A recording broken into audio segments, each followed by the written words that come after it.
வணக்கம். சென்னை நுங்கம்பாக்கம் புஷ்ப நகரில் எழுந்தருளியுள்ள அருள்மிகு ஸ்ரீ செங்கேனியம்மன் திருக்கோவிலின் மகா கும்பாபிஷேகம் வெள்ளிக்கிழமை காலை நடைபெற்றது. அதனைத் தொடர்ந்து ஸ்ரீ செங்கேனி அம்மனுக்கும் பரிவார மூர்த்திகளுக்கும் சிறப்பு பூஜைகள் நடைபெற்றது.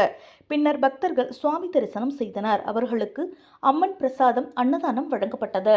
இந்த கும்பாபிஷேகத்தில் ஏஎம்ஜி குரூப் அதிபர் ஏஎம்ஜி கணேஷ், சென்னை மேற்கு மாவட்ட திமுக செயலாளர் நே. சிற்றரசு எம்சி, மத்திய சென்னை கிழக்கு மாவட்ட பாஜக பொதுச் செயலாளர் ஆர். மஞ்சு பார்கவி, கேஎஸ்ஏ அசோசியேட்டர்ஸ் கே. சுந்தர் ஆகியோர் சிறப்பு விருந்தினராக கலந்து கொண்டனர்.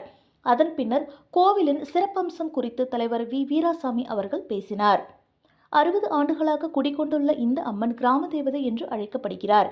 அம்மனை அணுகினால் தீராத நோயும் தீரும், குழந்தை வரம் தருபவளாகவும் இந்த அம்மன் திகழ்கிறார் என்று கூறினார். வருடந்தோறும் சித்திரை மாதம் கடைசி வாரத்தில் திருவிழாவும், ஆடி மாதத்தில் சிறப்பு விளக்கு பூஜையும், டிசம்பர் மாதம் ஐயப்ப பூஜையும் நடைபெறும். வராகி அம்மனுக்கு பஞ்சமி தினத்தில் பூஜையும், மாதம் தோறும் பௌர்ணமி பூஜை சிறப்பாக நடைபெறும் என்று கூறினார். கும்பாபிஷேகத்தை முன்னிட்டு மண்டல பூஜை நடைபெறும் என்றும் அவர் தெரிவித்தார். உடன் செயலாளர் ஏ. சிவலிங்கம் குருசாமி, பொருளாளர் எஸ்.எம்.டி.வி. சேகர், துணை செயலாளர் இ. மாதவராஜ், துணை பொருளாளர்கள் ஜே. உதயசூரியன், என். சரவணன் உட்பட ஆலய நிர்வாகிகள், கும்பாபிஷேக கமிட்டி நிர்வாகிகள் உடனிருந்தனர்.